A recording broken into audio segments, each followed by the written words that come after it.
Hello, I welcome. thank you. It's been a while since I was on here. Have you and I met each other on here before? I Nope, apologize. nope. I am Phil. Heather and Mary Beth are out of town, and so I am filling in doing the cohort. Oh, tag, you're it. So tag, I'm it. Yep, Right. Merlin, you were right the first time, Merlin. Very well done. Merlin. All right. I don't know why I seem to have a knack for managing to get people's names correct the first time, and I don't know why. That is a gift. It's a true gift. The real trick is remembering their name the next time I see them. Oh, well, that's a second. That's that's a whole nother gift. Exactly. It truly is. Oh boy. So I'm the chaplain at Canterbury House at Indiana University, and my work with youth is limited but intentional. I help we have a sister parish in Bloomington here Okay. called Trinity, and they have a youth group, and I've volunteered to do some things with them, and then I volunteered to do some youth diocesan things, and I also my plan is to be a regular chaplain presence at Waycross on weekends. Wow. Well, not on weekends, summer camp Okay. for the young people.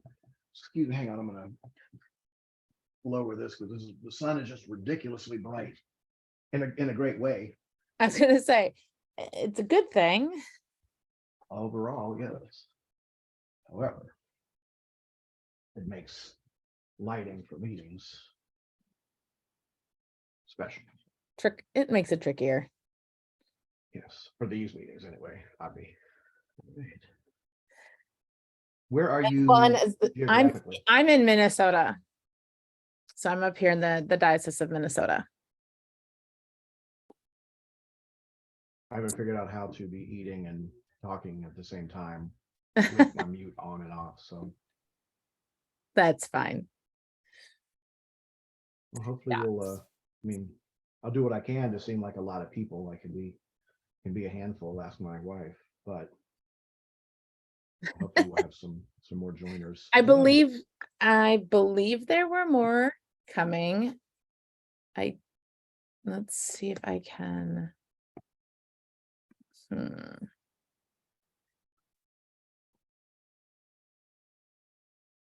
Let's see. I don't know how.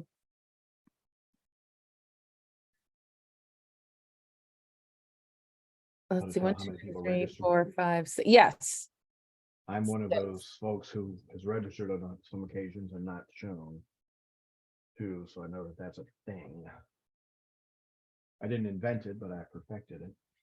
Got it. Yep. No, you are. There's my buddy. Speaking of Bloomington, there's my buddy Emily.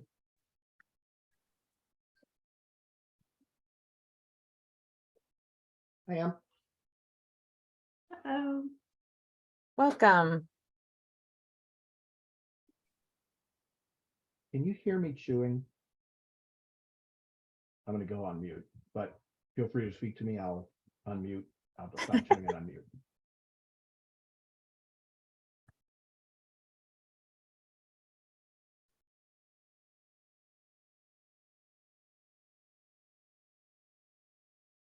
Looks like it could be about 4 more.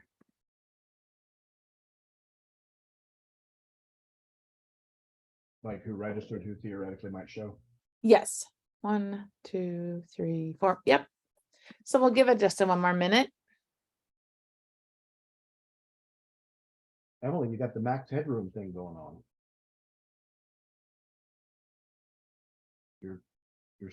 Your camera is doing crazy things, Emily. Is it weird again? Sometimes it does this weird thing. Now you're fine, but for a minute there you were doing. I shouldn't even reference max headroom because I was gonna say it did look a little like a bad 80s video, but Was Max Headroom on MTV? It was like one of the early shows when they quit, when they weren't just doing music. I feel like Max Headroom was on MTV. Anyway, it was characterized. It was characterized by jerky motions and movements. It was not a comedy, a comic or a cartoon character. Hey, Kelly. Hi, Wow. everybody. Are we all at the crib today? I am. I have a son who has t-ball practice, and I was worried if I stayed in the office, I wouldn't be able to get him there on time. So very exciting watching 5-year-olds play t-ball, I tell you what. Controlled chaos. Oh So yeah. Oh yeah.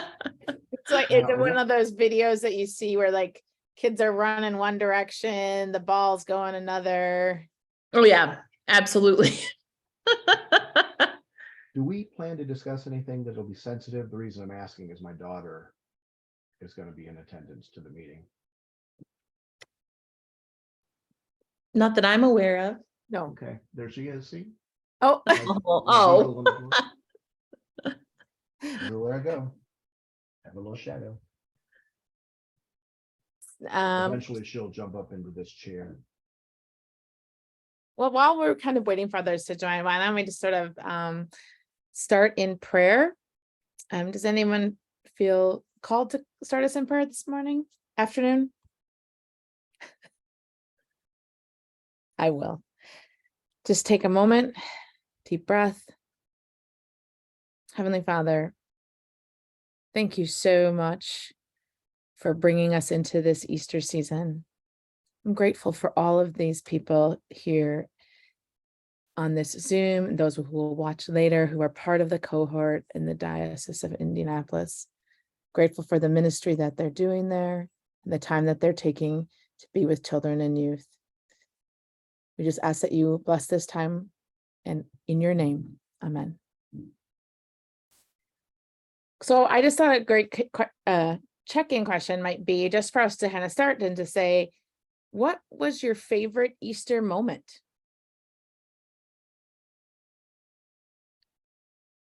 It might be at church and it might be with your family, or it might be by yourself. Well, hands down, mine was both with my family and my congregation. I had a huge percentage increase of students there. Most of my students that I see through the course of the semester were at the service and stayed for dinner.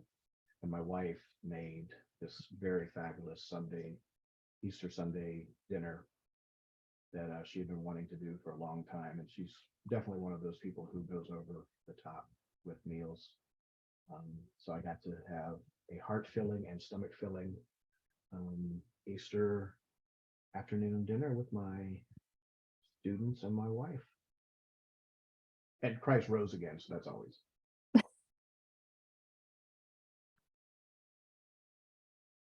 I will pass it to Kelly. Hey, well, it's it's a little hard to choose because just the day in general was great. Probably for me, one of my favorite things though is the music of Easter. Getting to sing all the Alleluias again. And for St. Timothy's, where I go, we had a brass quintet come in on Easter, and man, it's just such a treat. And we don't normally have a lot of grand music at St. Tim's, so that just felt particularly special. Yeah. And then Emily.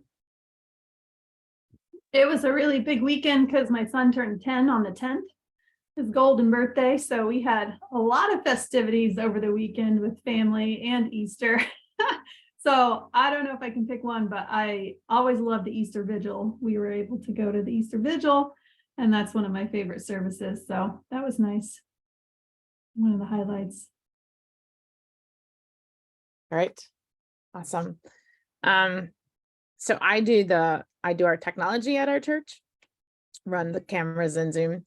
And so my highlight was one of my old youth came back to church and sought me out. Like she had to like find me in this little closet that I'm in.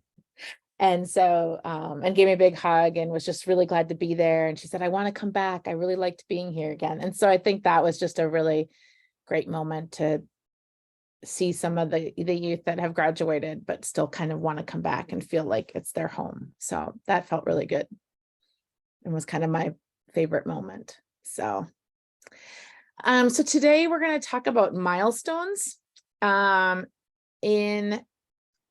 the church. And these are milestones are sort of events that happen and they're kind of, they can become defining moments. I look at them as ways that we live out our baptismal covenant as adults supporting those in the church who are younger. And it's something that everyone in the church can be part of, even those that aren't necessarily volunteers, maybe within our children or youth programming. But it's a way for the church community to really uphold our young people. And they can kind of stem from some of our usual things that we do, baptism, confirmation, things like that. But then there are also things that we can really highlight. If we just do baptism and confirmation, sometimes we get lost in the middle and we don't celebrate some of the big things that are actually happening in our kids' and youth's lives. And it kind of keeps them kind of really going. And so my first question to you is, do you all celebrate any milestones in your churches or in the ministries that you do? And if so, what are they? We do a graduation recognition, mostly for the high school graduates, but we kind of put a call out to anyone in the parish who's graduating. Great.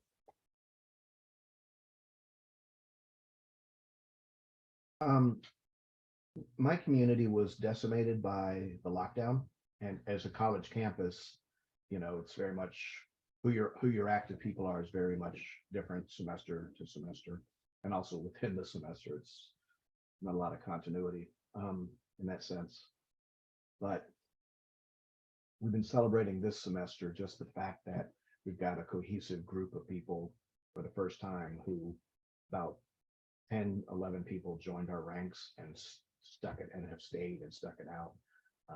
Past semesters, we have a decent number on the front end, and then they would just kind of trickle. And so we've been celebrating with each other, and then individual celebrations because the group has really bonded so nicely and formed a community. We celebrate individual things that people make during, you know, we're small enough, we can, when you make it, the announcements, like a student can say, hey, my mom's gonna have surgery next week, can we pray for, you know, that kind of thing. So that's where we are right now in terms of celebrating. We haven't figured out what our ethos will be around collective milestone celebration yet, and I'm not sure how we'll do that. If hopefully that's what we'll do moving forward.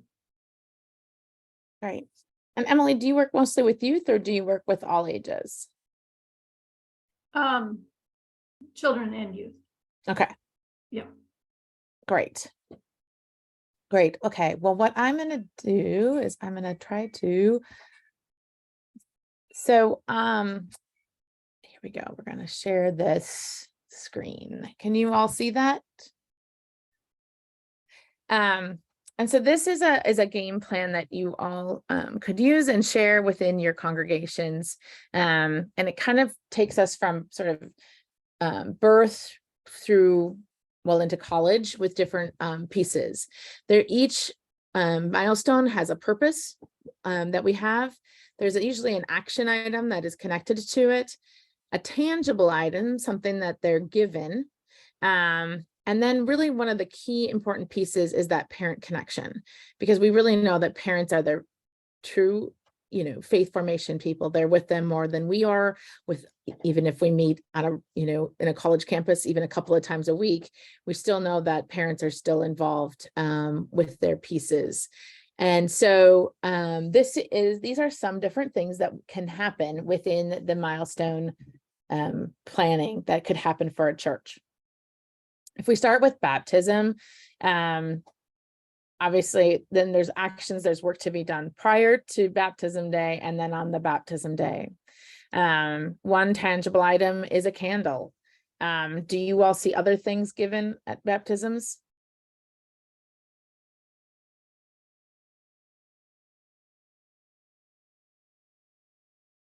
We That's just okay. do a candle and I think a card or Sure. certificate. Yep, okay. Great.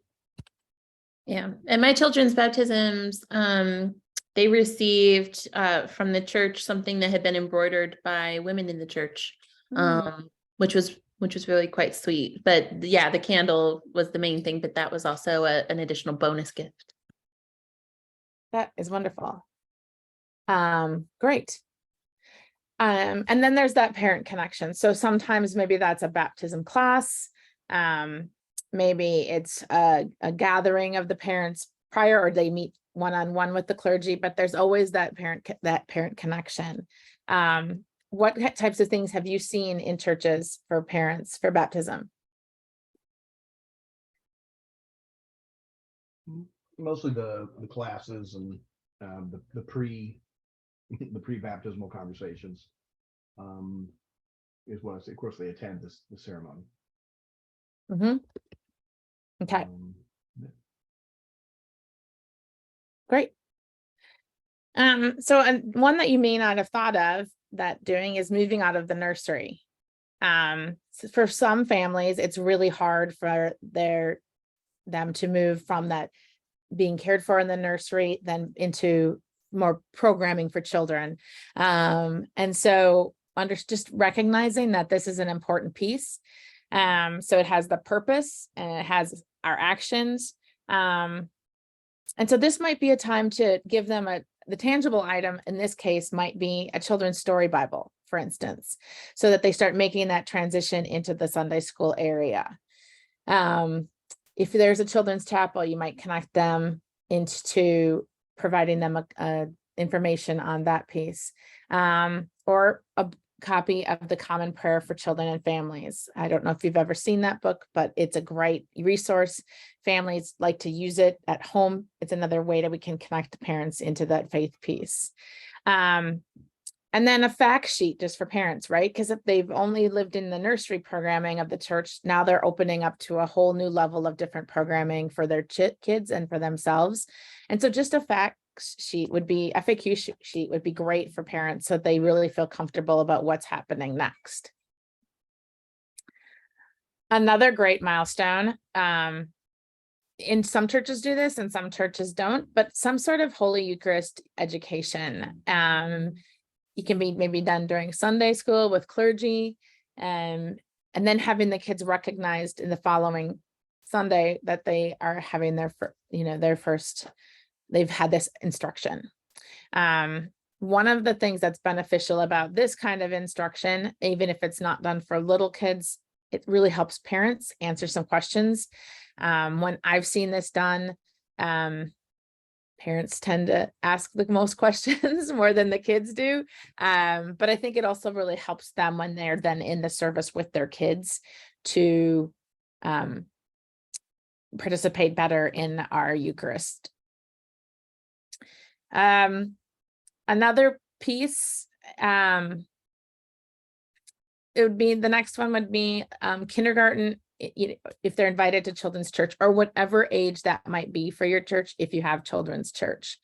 But I think it's just to have it be like that marking point, kind of like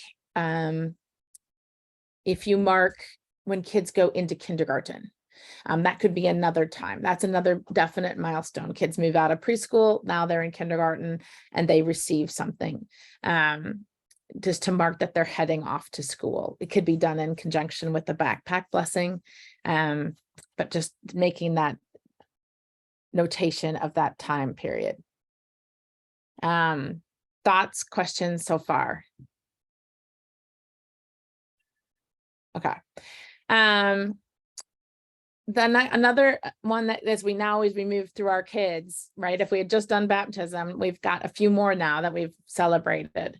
Bibles to 8-year-olds, or sometimes it's 3rd graders, depending on the church, but it's really when they're able to read on their own.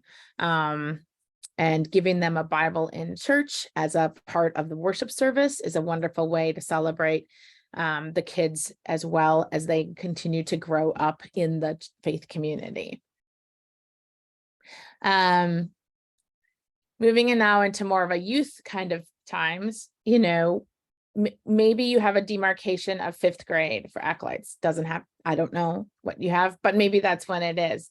But to get that invitation to be part of the acolytes, that could be another great milestone for the kids to do, to accept, because again, it's like showing that they have more responsibility within the church, and it's an invitation to them.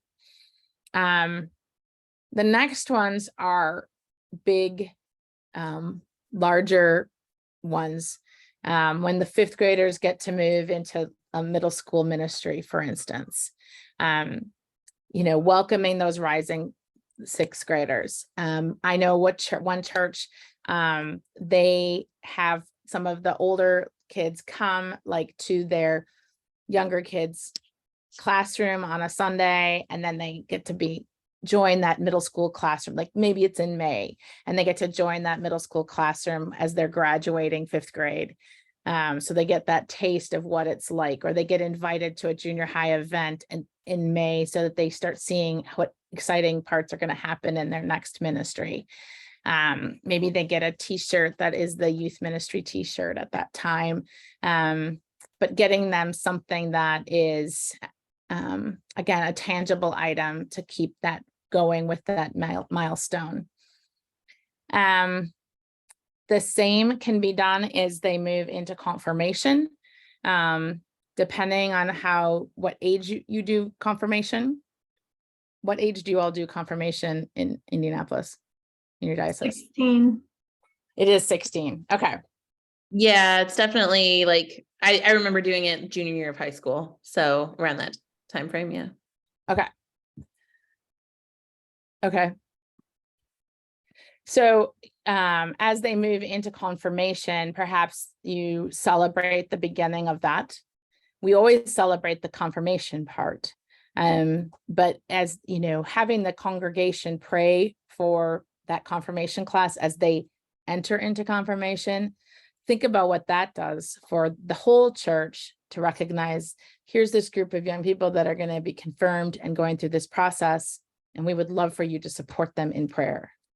That's a great way to involve the entire church in that piece as well.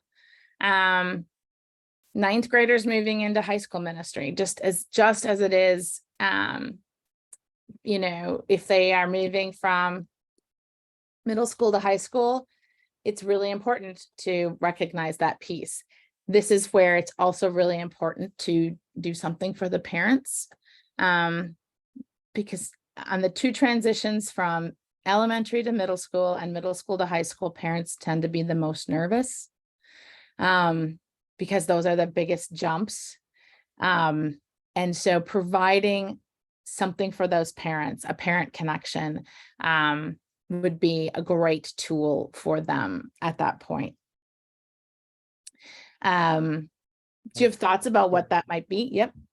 Yeah, I guess it's a thought or a question. Yeah. Unfortunately, I've noticed in my last 10 years at the congregations I've been in, 9th grade also seems to be when I lose a ton of the students. They somewhere between 8th and 9th grade, the width of the tunnel that they're in just, and I don't know if that's a similar experience that other people have had. It's been mine overall, and I'm trying to figure out what would be important to connect with the high schoolers in a way that helps them want to keep coming. I think for a lot of people, it's the age they reach when they can say, no, I don't want to go, apparently, but I've never really gotten a good finger on the pulse of why so many of them, you know, I lose, you know, so each grade that goes higher, I have fewer and fewer of them. So certainly after confirmation is when, unfortunately, my experience, I've lost a ton of them.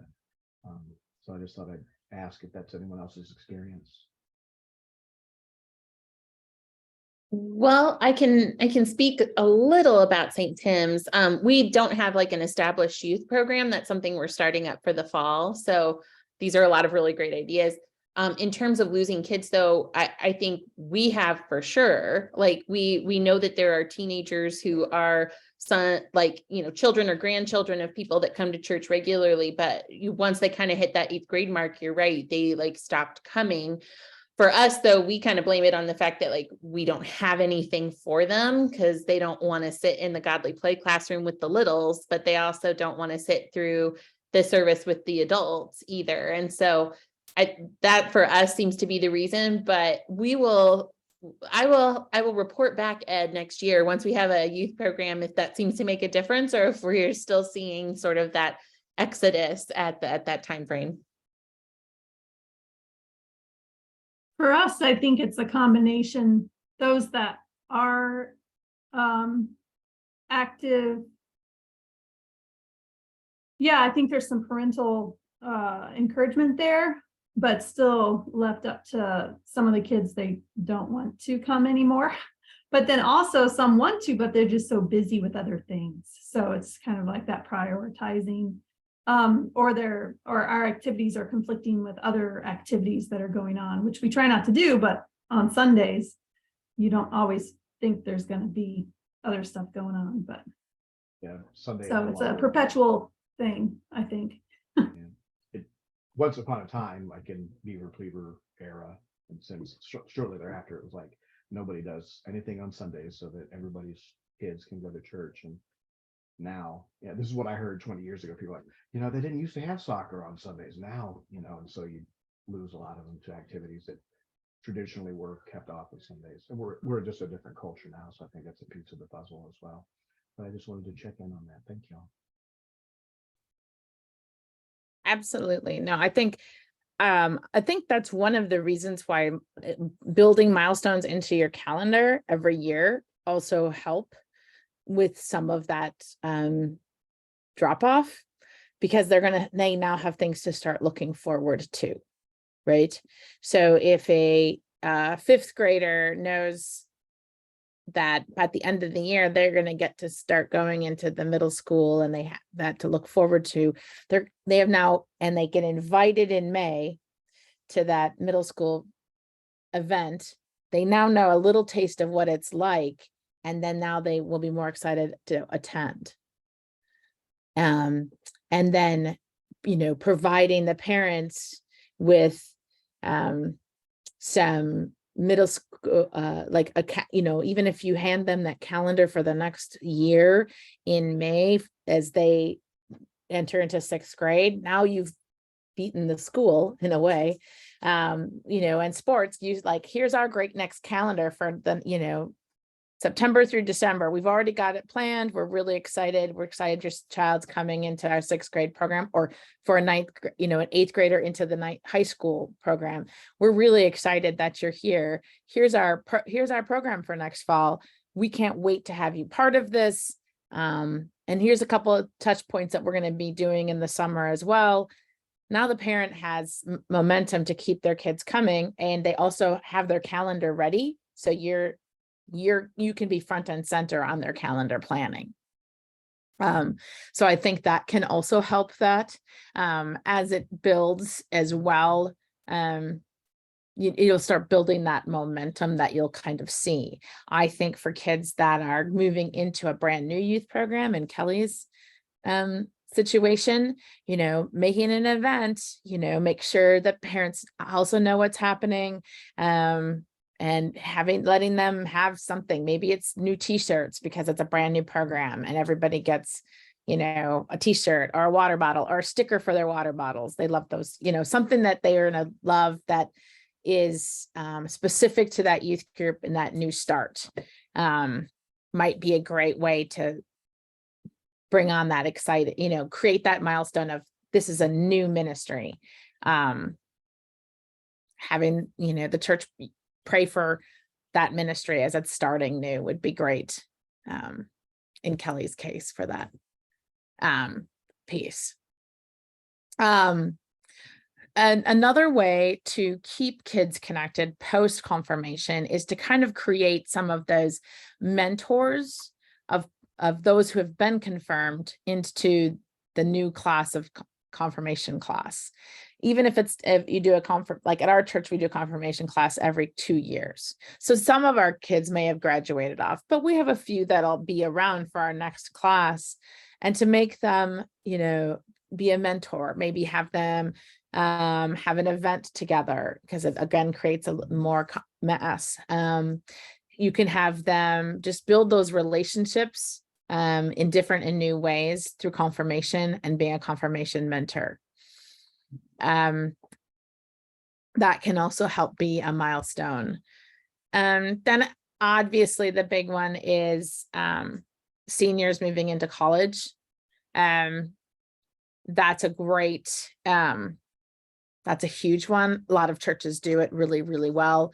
Bringing them forth, bringing them into the space.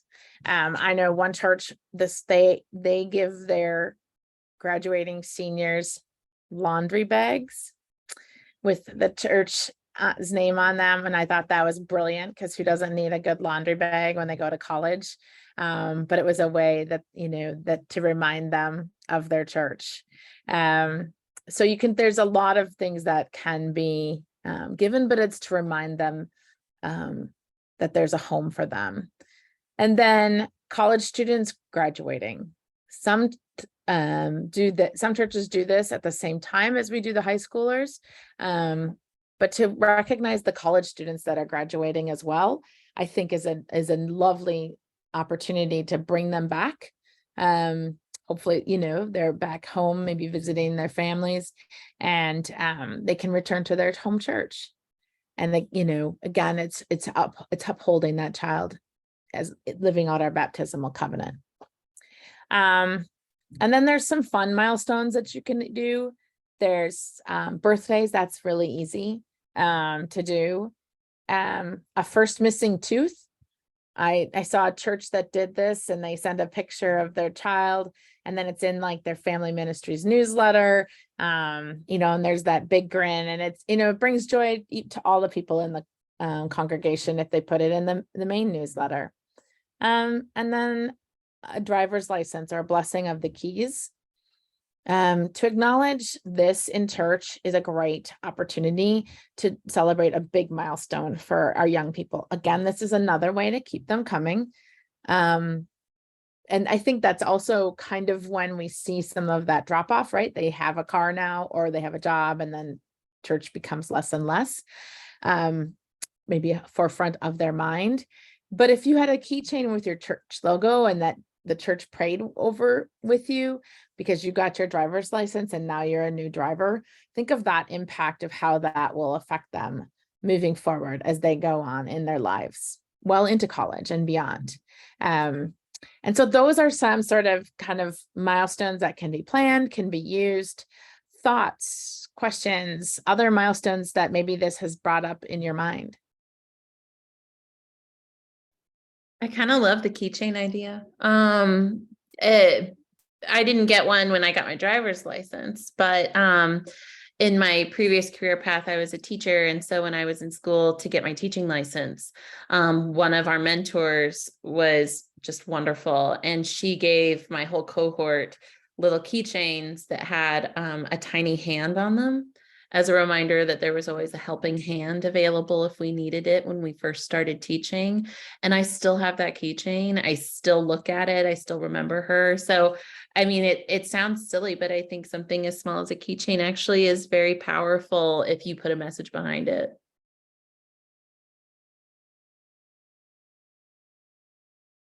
Other thoughts? I love that idea. I have not witnessed, but in congregations that are very affirming, like they maybe were built around the fact that they're an affirming congregation, particularly for youth, if the parents are open and accepting of it, if they have a new name to match the gender that they prefer. And so there's a small prayer, not really a liturgy, but the then the congregation then gave them either I think it was a wood carving of the child's new name. You know, that was really something, with the logo of the congregation also on the thing somehow. And so I thought that sounded pretty cool, and it's something that, you know, we probably have to think of more and more, even in Indiana, where they're trying to quash gender identity expression for children. That's beautiful, Ed. Where was that? Oh, you know what? I don't know. It was a group of people, and they were all talking. It was my students were talking about it. It was not an Episcopal church. It was a group of my students that were all talking. So we're trying to keep up with them. But it was not in Indiana for sure. At 2 a.m. it'll come to me. Do you want me to just hit you up with, you know, here it is. So I was just curious because that's just so lovely. I would love for that to be a norm, right? it could become one. I don't know if I don't know any congregations who are dealing with that or how they're dealing with it offhand in our diocese. I think that would be pretty cool, and it's maybe even more important right now given how Indiana's behaving. You know, the church being their safe place. Ironically, for the child who's queer, to think of church being the same safe place, but that's really hopefully where it's going to be. Indiana keeps doing what it's doing. What I also noted in that story that you told is that milestone was important, right? They're talking about it. They're still talking about it. They're telling others about what happened. And that's what the whole idea behind these are, right? And so that momentous moment was marked by the church for them. And if we can have one of these momentous moments marked that they hold in their heart, they're holding that in, in a very, very long time. And so I love that idea. Are there others that you maybe have heard of or thought about?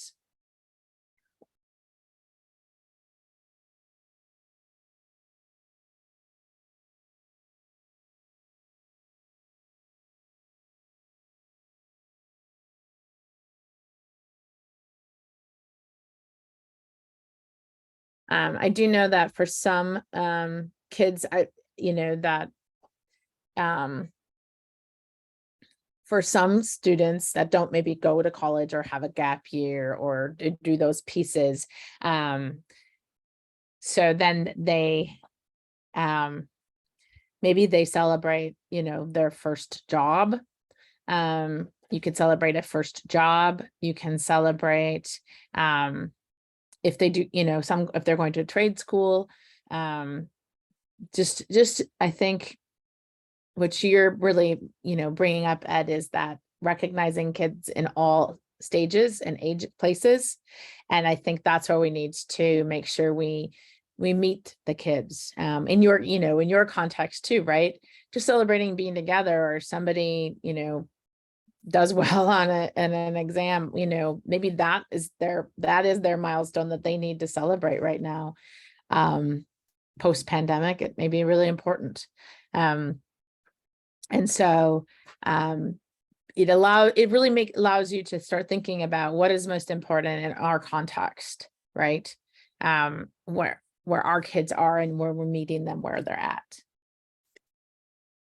I think that's the most important piece if you consider when you create any milestone. And then I would just say, once you have a milestone, kind of create sort of an action plan, so that you know what to do. So it goes on beyond. So I think the other big piece is, once milestones start happening and kids and parents and families and the church start seeing them, making sure that they continue, making sure that they're on the church calendar is really an important piece. Our are there staff responsibilities or is it fully volunteer led? What's really needed? And then our expectations implementation. Obviously, some would be very large. Baptism, confirmation, those take a lot of pieces, take a lot of players. But something that's, simple as the keychains and the driver's license, but we still need to know what we're doing and when it happens, and just kind of creating that plan is really important so that we make sure that it continues on beyond the one kid that we did, in the spring of 2023. And then, we can't forget, Joe, he's getting his license 6 months from now. We still want to do it for him too. So to just continue to keep that momentum going so that kids see it and that they're part of that piece and part of the community. And the community will then learn to expect some of this as well. I think that's really another important piece to all of this, is sort of just building that expectation of living out our baptismal covenant for our churches, that as we create these milestones. Where do you see the biggest hurdle might be to creating milestones within your context?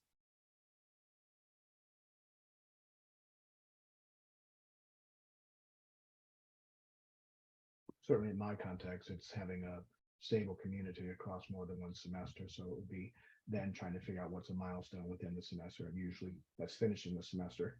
However, finishing the semester is about when I can bank on not seeing any of them because they're cramming for whatever. But that would be one of the things that would within the college campus context. Could you Yeah. celebrate midterms each semester? We could. I mean, at the finish, right? We've made it Yeah, through. celebrate that they're over, right? That they're over, yeah, They're and coming, then yay. That's a thought. I mean, I think celebrating, if you have them for a semester, celebrating that midpoint is an exciting thing for students. It also helps them realize we've made it halfway and we can do this for the rest. And you're here to support for that rest part of it, and you can build a little liturgy around that, even, what we've accomplished and what we have yet to look forward to. I think for our parish, a couple of things I'm thinking about that could be sort of hangups for milestone celebrations would be budget.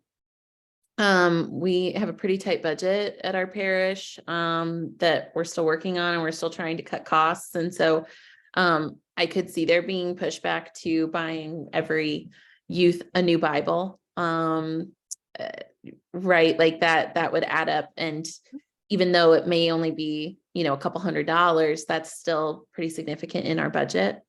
And then the other thing I'm thinking about too is, I think this is probably pervasive beyond our parish, but just there's still some burnout from the pandemic and all that energy that took and zapped, and we're starting to get some of it back. But I know our parish in particular is having trouble sort of getting momentum or feeling, sort of that proactive push to start new things. Because we've been in survival mode for a while. And so I could see there being some pushback in the sense of, well, we're so tired, we're barely keeping alive the things we got going. Like, you want to add on another thing we have to remember and schedule and purchase and, XYZ. I think these things are worthwhile and wonderful and meaningful to the kids, but I do see an issue of getting the adult manpower to make them actually come to fruition. Mm-hmm. Could you start small and, maybe choose one that you think is really important within your congregation? Maybe it's, if you had a bunch of kids who were learning to drive, that might be where you'd start. If you have or if you have a bunch that are maybe moving into acolytes, maybe it's just a recognition in the church service, right? Having them stand up, then they maybe, get to wear, I don't know, put on their kata, something, that they get different that day, or they all acolyte on the same day that are going to be the new group of acolytes. There's things you can mix into your worship service where everybody sees it and kind of maybe gets some excitement around it. That doesn't need to add a lot of volunteer time or money, right? Even just bringing up kindergartners that are entering kindergarten, kids that are moving into kindergarten, bringing up them and their families to pray for them is, a great thing. Doesn't have any cost, just brings them forward and shows, because people say, well, we don't have very many kindergartners, but then if they see, even if they see one or two, they're going to be like, oh, we have kindergartners, and, and then it's something to talk about at the coffee hour. And, maybe you make, a little card that says, here's questions, to go ask, or the beginning of the school year, we've done this where it's like, here's a question in the bulletin, ask a young person this question, find them at coffee hour and ask them this question, just to even spur on that intergenerational conversation. Can help, again, bring it forward as an important event that they're going back to school, but without cost. So I think there's things that you can do that will slowly build that momentum without burning out your people or adding to their ashes of burnout that they are currently having. So we want to, but I think just anything that brings them forward and just at least marks it is important.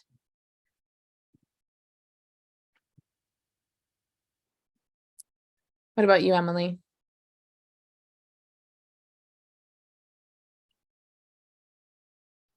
Sorry, I was just taking some notes. I think these are great ideas. Like, I think there's more to celebrate than, the kind of in-betweens. That is really important. So I think it's a good idea. And the starting small is good. I think for anything, starting small is great. And so being able to make it an easier on-ramp for celebrations. Like I think it was 2 years ago, sometime I started doing the birthday letters. Yeah, just like a card for birthdays. And so that felt good to get that kind of into the rotation of things. So. Yeah, it just starting really small, but I gave you a full gamut of ideas. Do not feel like you have to do all of them. But I think just a small celebration will be really important. Welcome, Kristen. Hi, I'm Merlin. I'm with Hi, Merlin. X, and Yeah, good to I'm in the meet you. diocese. I'm in the Diocese of Minnesota. Great. Yeah. Well, thanks for making time for me to join you all today. Do you want me to, I don't want to interrupt. Are you ready for me to talk? That was perfect. Good. Hi, Emily and Ed and Kelly. It's good to see you all. I am delighted. Hopefully you saw it in yesterday's diocesan newsletter, but in the event that you didn't, I wanted to share that we have officially called and are ready to welcome Heather Kennison as our diocesan youth minister. She, we're so excited. She comes to us most immediately from St. Paul's United Methodist Church in Indianapolis. And she also, it's funny when Ministry Architects kind of drew up the report that came out of the listening sessions that happened across the diocese in September. The job that they all described that as what we needed was something that I didn't know existed because it hadn't existed here yet. It's really not so much about doing direct ministry with youth. That's a part of things, but really about equipping people within congregations in a variety of ways to lead. And that's the thing that Heather created as her volunteer kind of, not even a side hustle, but as a ministry to support people who are women, particularly who are doing ministry. So she's created this thing called Women in Youth Ministry that started out as a Facebook group that is now 3,000 people across the country and beyond, and working to equip them. And so she was already doing the thing that we didn't know that we needed, and she found us. So our conversations, so she was initially met by the steering committee, who enthusiastically recommended her to me. I had a phone call with Heather, I don't know, probably about a month ago. And then we had a more formal interview process a couple of weeks ago, and we're delighted to extend the invitation to her. I will say that there were several pieces to our interview on site with her that started with Heather meeting with myself and Bishop Jennifer and Canon Brendan. And the energy in the room that day was like, it might have been, I mean, it was kind of, might have been hard for her to answer sometimes, because the things that she would say led to so much enthusiasm among a group of us that we had to remember to like ask her more questions so she could talk more, because we got so caught up in the things that she was sharing with us. So I'm really, really, I'm really excited for her to meet you all and for her to get to work.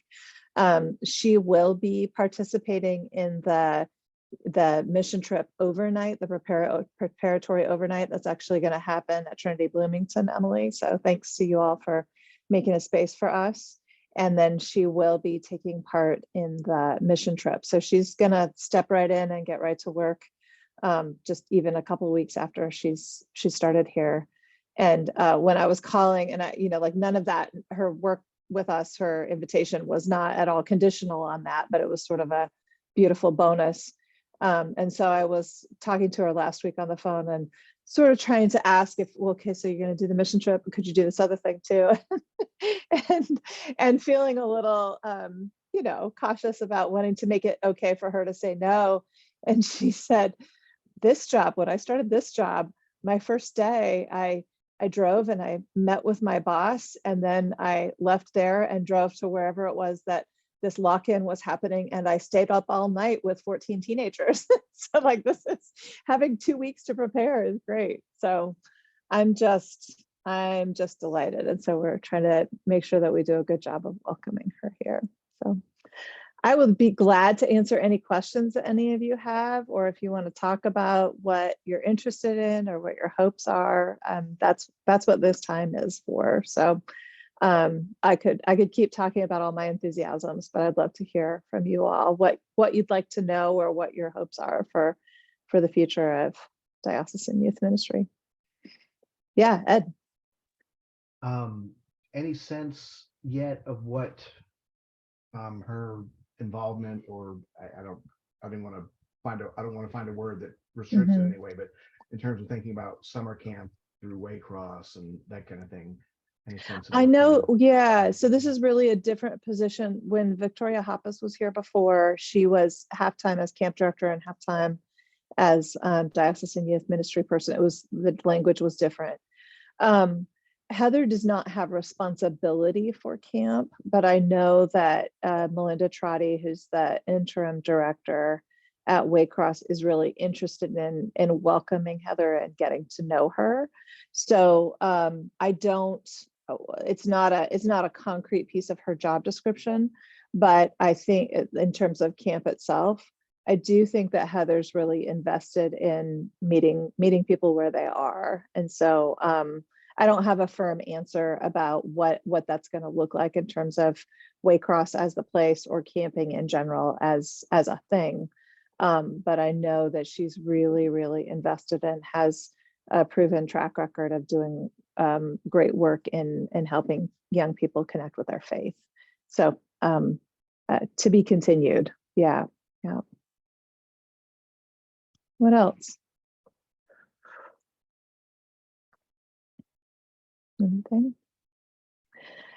So as we go, if you have questions for me, or if any of you have ideas for ways that things that you'd hope for Heather to be particularly aware of, or opportunities for her to meet people, please let me know. Or she'll be starting, like I said, May 2nd. And so please do reach out to her directly. She's going to be inviting people to short meet and greet sessions, probably on Zoom initially, but she will also be out in congregations seeking to meet leaders and young folks as she gets started. And so if she reaches out to you, please take that invitation to get to know her. And if there, like I said, if there are particular things that you're hoping for, please don't hesitate reaching out either to me or to her. Merlin, oh yeah, Kelly. I just got thinking about like this group and her role within it. So I'm guessing she was aware of this Zoom, or is she not yet? Oh yeah, she's aware of it. Okay. And yeah, so we have a contract with Ministry Architects to launch this connection, but it will, you know, I envision that Heather will be moving into the leadership role for this group. Yeah. And that was something that came up in the interview process too, of this kind of mutual resourcing. That's a kind of an entry point for folks. Yeah. So we could potentially see her in the Zoom next month. Yeah, actually, yes, absolutely. Okay. Yeah. That's great. Yeah. Yeah, it's all of a sudden it's April. Like I can't believe everything. We made it. Yeah, Ed. Sorry, I'm not sitting here trying to think of questions to give you. Oh, I like it when you do. Yeah. Oh, okay. Here we go. Buckle up. The work that the group is doing, that Sam is part of, will that The renovation also, team. yeah, the renovation. I'm assuming that work continues and that she will be very much involved in it. Right. So the way that I understand it, and I need a follow-up call with Mary Beth to see how things will continue to shape, was initially Ministry Architects was thinking that the renovation team would do its work and there'd be kind of a vision planning summit that would be that this is the direction that we're moving toward. As we got underway, with the listening sessions and the need for this particular role, our lead consultant, Mary Beth, recommended that we wait to do the vision piece until we have the leader who's being called to this role in place so that she can be a part of developing that. So I think that's the next step. I will be inviting folks to help be a welcome team for Heather in terms of helping her to get connected with people, making introductions, welcoming her to your congregations. She will be newly in the Episcopal atmosphere, and so learning the vocabulary, you know, those things that are particular to our denomination and to our diocese. Will be important to help her learn and understand. So that's a piece that I imagine some of the folks who, you know, you all would be welcome to be a part of that effort.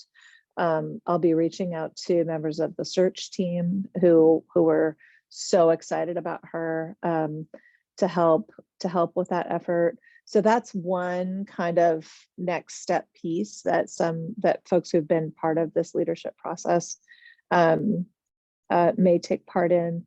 And then there will be, it's not going to be called the Youth Steering Committee, which is what the previous iteration was, but there will be a leadership team that I think I'm remembering from Mary Beth that people who are right now part of the renovation team, once that group's work is complete, will be building some kind of a shared leadership in youth ministry group. And I envision, it would be my hope that some of the renovation team members who have helped to build this new way of doing diocesan youth ministry will stay on to be able to help continue shaping it. Merlin, am I inventing that, or is that consistent with what you understand? That So, is, yeah, that is. And okay. I know like Heather, so there's two, our Heather, Yeah, Heather Kenny will be working with the other Heather. Heather Um, Kennison, Kenny yeah. and Kennison. Yeah, they're both, we can't even say Heather K because they both are Right. Heather. So that doesn't work either. So the two Heathers will be working together and then do that onboarding piece and Yeah, they'll be in it, we'll figure out how we're gonna work with the renovation team as well. I do know that the Vision Summit piece was definitely a wait because you were so close to hiring. So yeah, yeah. Yeah, it feels like a little miracle that we've gotten to this point. I mean, after it was about a year ago right now that I was in my earliest conversations with Mary Beth about what might this thing be. And so now to have started to build the thing and hired the person and now be moving into, and it's, I would say one of the things that gave me a ton of hope about Heather was in that first phone call. The group was so excited about her. And then something was there were just all these pieces, and they asked if I would be available to make a phone call to see, what's my recommendation in terms of would we move forward with Heather. And one of the questions that she asked me, I always love it when people ask good questions. And one of the questions that she asked me in that initial phone call was, are you open to youth ministry looking differently than it does right now? And I thought, what a great, I don't know what that means, but I'm curious. I trust that she has a sense of vision around what it could be. And I trust her expertise, and I'm curious about what that might look like for our diocese. So it's interesting. It's interesting. So yeah. Anything else? it's great news for your diocese. All right. Well, thank you all. I'm going to step away. Please, please, please feel free to reach out to me. And I look forward to what God has in store. So thank you. Nice to meet you, Merlin. Nice to meet you. And take care. Bye-bye. So that's an exciting development for your diocese. And I think that it's great to see. I do think, just so you all know, Kelly, you asked, would she be, I think the plan is that, yes, she will be part of this cohort kind of moving forward. And so, yes, you will be seeing her on the next month's call. And I'm not sure exactly what the plan is for that. So just stay tuned, but I know that she's part of that plan.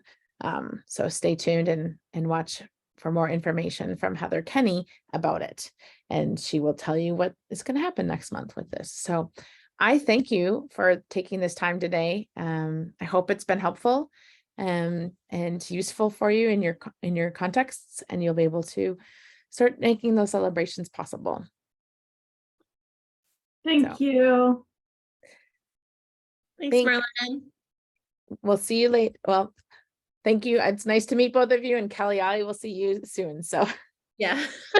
At the next Zoom. Yeah. at the next, yeah, exactly. Okay. Take care, everyone. Bye all. Bye.